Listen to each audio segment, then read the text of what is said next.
Всем привет. Сегодня у нас расклад, надеюсь, вам понравится. Посмотрим твой тайный дар, тайную силу и так далее и тому подобное, который ты даже, как говорится, не подозреваешь. И прежде чем начать, конечно же, приглашаю всех в манифест. Вот сегодня именно в манифест, потому что тема. Потому что тема прям располагает. В манифесте ты научишься всему эзотерическому, да, защиты ставить, чистки делать как на себя, так и на других, так и квартиру чистить.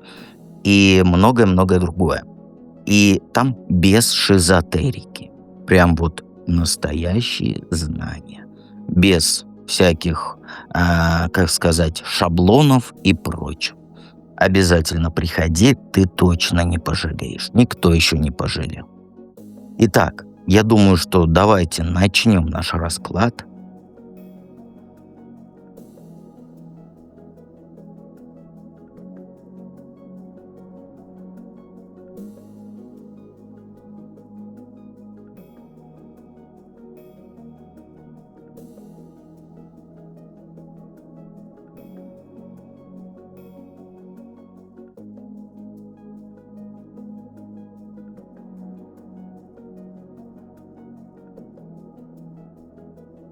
Единички. Три вопроса, передо мной бумажка с вопросами, чтобы я чего-то не забыл, куда-то не туда не ушел. А то бывает увлекаюсь и приходится по 150 раз расклады переснимать. Итак, какую тайную силу или дар ты скрываешь от самой себя? А ты знаешь, какую штуку в себе носишь? Это вот, знаешь, ты умеешь любое дело вот с нуля зажигать. Вот я тебе объясню, вот прям берешь любое дело, да, и запускаешь как ракету в космос. Даже если вокруг все сидят и сомневаются.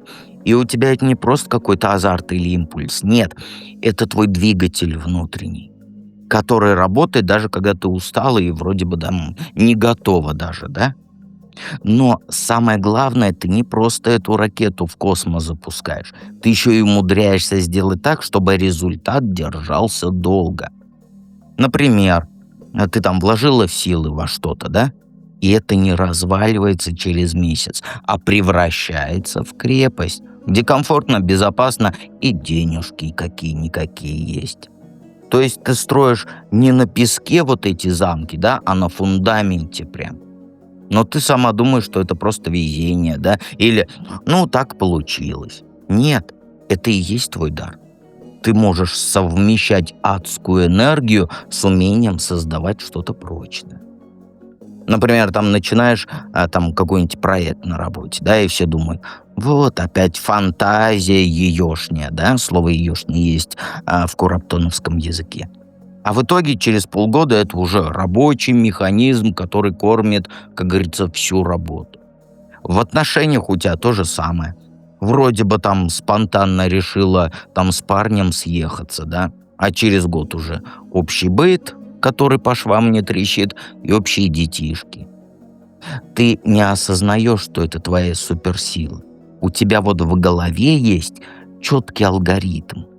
Сначала вспышка вот этой идеи, потом быстрые действия, а потом ты просто не бросаешь это, а стабилизируешь. И ты скажешь, мне сейчас... Да у всех так, да нет. Посмотри вокруг. 99,9% женщин не умеют дела до конца доводить, когда за что-то берутся. Даже по проживанию арканов, вот возьми. Сливаются, боятся. Потому что там надо что-то делать, да, а не просто лежать на диване и медитировать. А вот именно ты не трусишь. Если что-то не идеально, ты тоже не трусишь, а просто вот находишь способ закрепить это все. И самое вот интересное, извиняюсь, самое интересное, ты же преуменьшаешь это все. Типа, да я просто сделала, как чувствовала. То есть обесцениваешь себя. Но это не интуиция, это твой навык, который у тебя в крови. Понимаешь? У тебя твоя сила, она превращать хаос в порядок, без лишней вот этой пафосности. Просто, как говорится, берешь и делаешь, а потом это оказывается чем-то большим, чем просто импульс. Ну, ты сама в это не веришь, что это ценно и так далее, и потому прячешь это даже от самой себя, думаешь, что так все умеют. Да ни хрена. Почему окружающие до сих пор недооценивают тебя и не видят всей глубины? А знаешь, потому что ты для них как вот этот, не смерч, а торнадо. Все следят за скоростью, а не за тем, куда ты летишь. Ты ж постоянно в движении. То новую работу нашла, то квартиру сменила, то хобби поменяла. И со стороны это кажется, что ты просто мечешься. Ищешь себя или там сбегаешь от проблем. И они не замечают, что вот за каждым твоим рывком стоит вот этот жесткий расчет. Например, ты парня бросил, да, который тебя не ценил. А они думают, ой, опять это ее капризы. А на самом деле ты не сбежала. Ты осознанно ушла, потому что поняла, что это просто мертвые вложения. Или на работе ты резко там ушла на другую, да, и все шепчутся, мол, не выдержала давление. А ты просто увидела, что там просто потолок, и решила, ну, времени тратить свое. А вот со стороны это выглядит как вот эта инфантильность, импульсивность и так далее. Они не видят, что ты не бегаешь от проблем, а отказываешься тащить на себе то, что тебя обесценивает. Еще проблема в том, что вот ты редко объясняешь свои поступки. То есть ты с плакатом не стоишь там «я ухожу, потому что тут мне не дают расти». Ты просто берешь и уходишь. И это просто не успевают разглядеть, что за каждым вот этим уходом стоят месяцы анализа, месяцы внутренней работы. Ты молча, как говорится, собираешь чемодан, пока другие кричат про свои планы. И вот твоя глубина в том, что ты не цепляешься за прошлое, даже если оно комфортно. Ты готова потерять стабильность ради чего-то большего. Но они этого не понимают, понимаешь? Потому что они привыкли мерить всех по себе. Если человек ушел с хорошей работы, значит, с ним что-то не так. А вот если бы ты сидела и ныла, но терпела, да, они бы восхищались твоей стойкостью. Вот и получается. Твоя сила — это умение вовремя отпускать. И для них это выглядит просто как непредсказуемость и инфантильность, потому что они по себе судят. Понимаешь? Когда ты раскроешь эту силу и заставишь всех замереть от удивления. Ну, знаешь, когда ты перестанешь прятать свои эмоции, свою эмоциональную натуру. Потому что ты свои эмоции прячешь под маску вот это «все хорошо». И сейчас ты вот человек, который вот улыбается на людях, а дома, как говорится, подушку бьет до изнеможения, да, от злости. Ты слишком делала долго вид, что тебе все равно, что ты просто действуешь, а не чувствуешь. Но внутри у тебя вулкан, прям который копит энергию.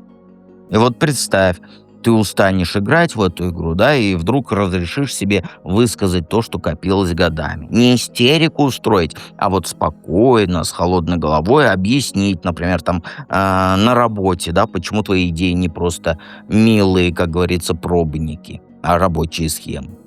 Или в отношениях там перестанешь молчать, когда тебя не слышат, а поставишь ультиматум. Либо признаешь меня всерьез, да, либо ты уходишь к деду на картошку. И вот тут ты подключишь свою скрытую систему. Ты не просто вывалишь эмоции, да, а структурируешь их. Как будто хаос за грудки возьмешь и ударишь его. Понимаешь? И например, там, что еще, какие примеры могут быть? Там, к начальнику придешь не с криком, там, я устала, а с планом. изменений, где расписано все, как твои методы там повысят прибыль и так далее и тому подобное. То есть, знаешь, вот ты должна показать, что ты можешь соединить вот эту своего внутреннего бунтаря с железной логикой. И вот это будет момент, когда ты перестанешь быть странной и станешь авторитетом. Не потому, что закричала громче всех, да, а потому что наконец-то ты соберешь в кучу все, что в тебе есть, да, а это огонь и расчет. И окружающие просто разъявят свои ротеньки, рты, роточки. В кураптоновском языке есть такие слова, поэтому не думайте, что я где-то ошибся. Все, что я говорю, это правильно. Давайте перейдем ко второму варианту.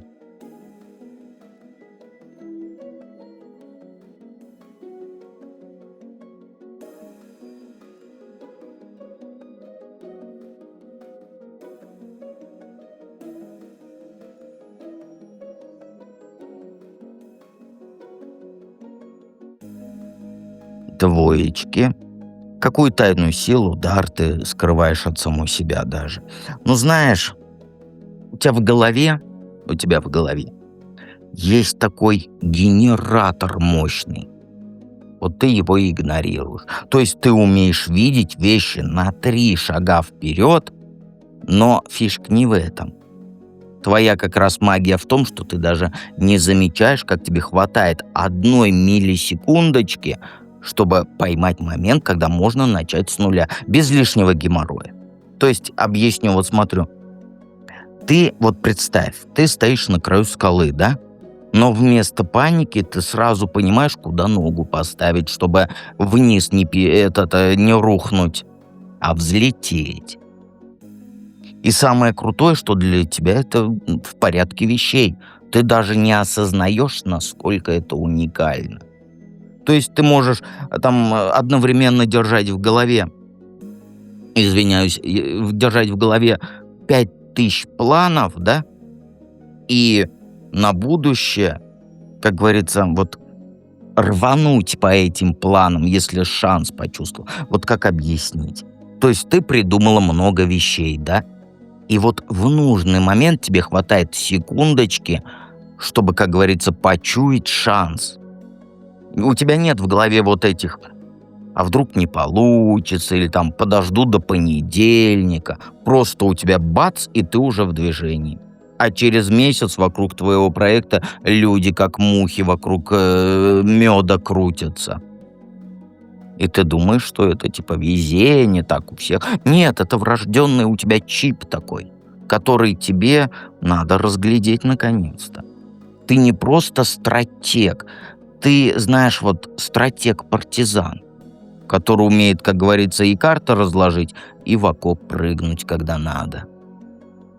Знаешь, перестань считать это обычной наглостью. Нет, это твое супероружие, а ты до сих пор ходишь с ним, как говорится, за поясом и не достаешь его. Почему окружающие до сих пор недооценивают тебя и не видят твоей глубины? А тут все понятно. Все привыкли, что ты эткая вот жилетка для плакания. Ты же вечно кому-то помогаешь, кому-то деньги в долг даешь, кого-то из жопы вытаскиваешь. И теперь для них ты как вот банкомат с бесконечным лимитом на вот эту поддержку. Только не финансовый, да, а моральный. Но как только ты пытаешься показать, что ты там сама выросла из коротких штанишек, они моргают и вид делают, что не замечают.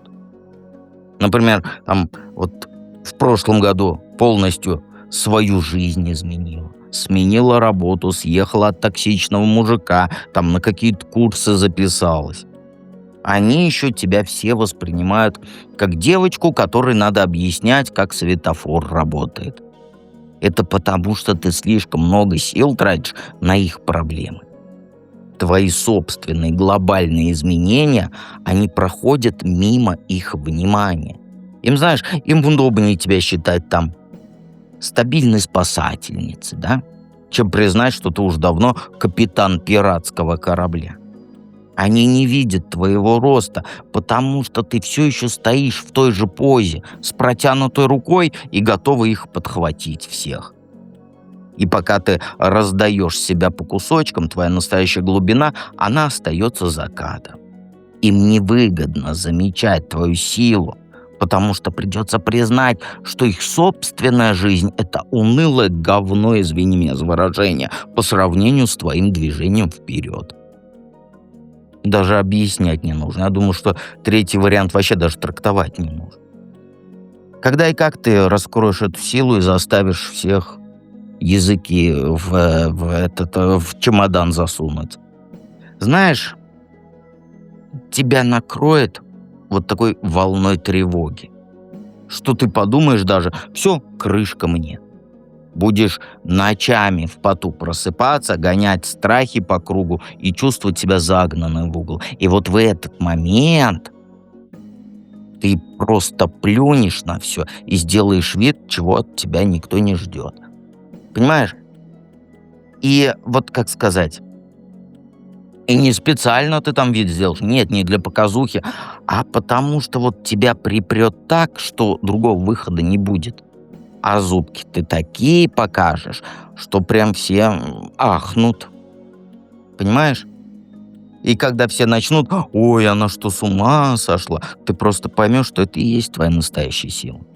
Страх не исчезнет, но ты его используешь как топливо.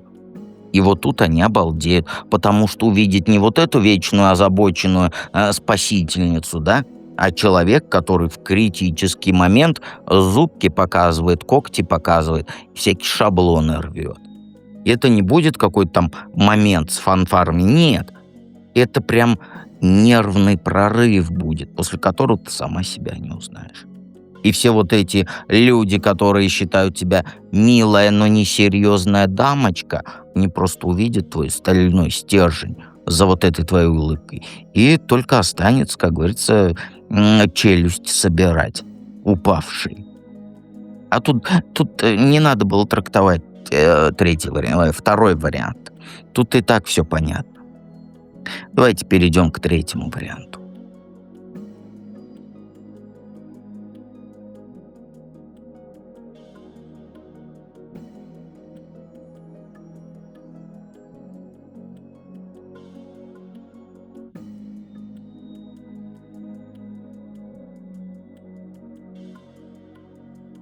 Троечки.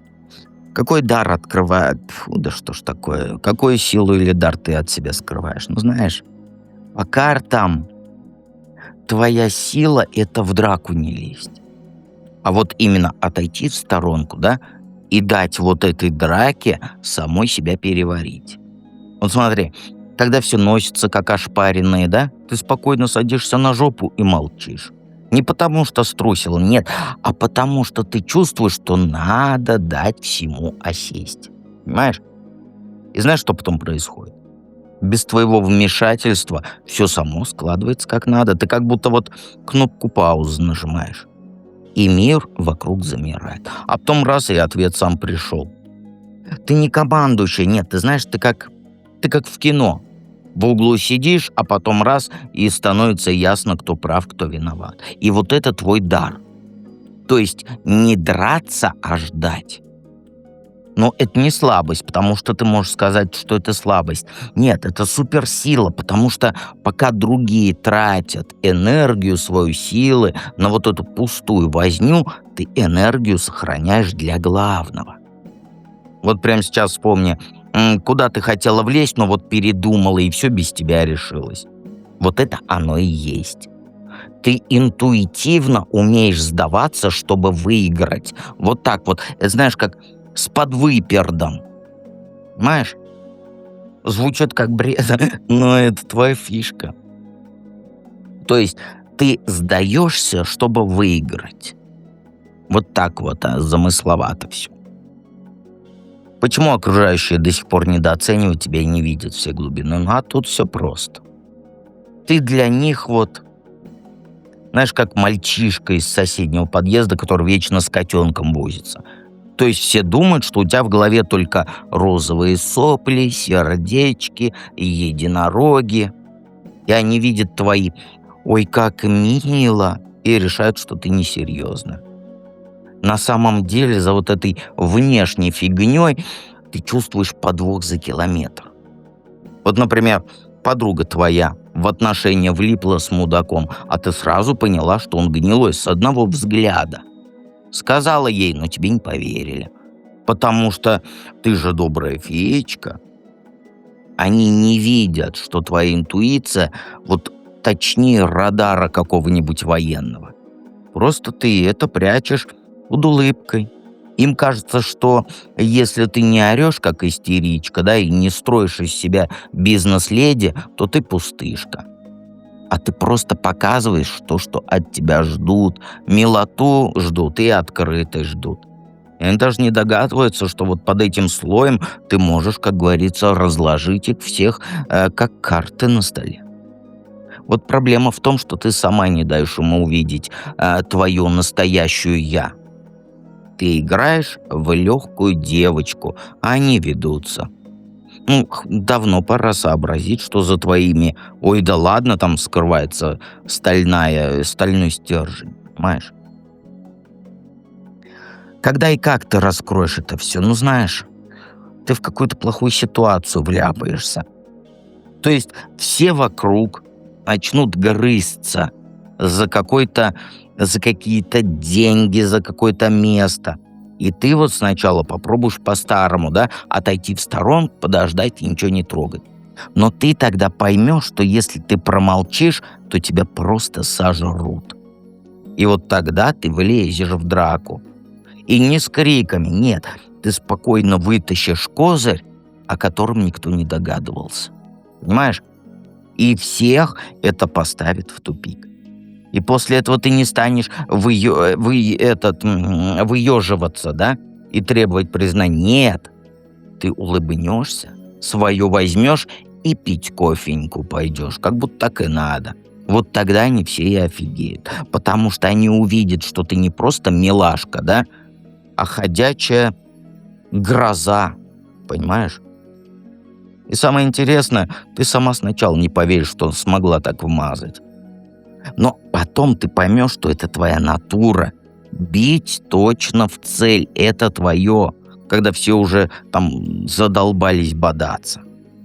И после этого начнут к тебе относиться по-другому, потому что обосраться от удивления– это вот будет про них, понимаешь? И обязательно помни, что дед всегда рядом.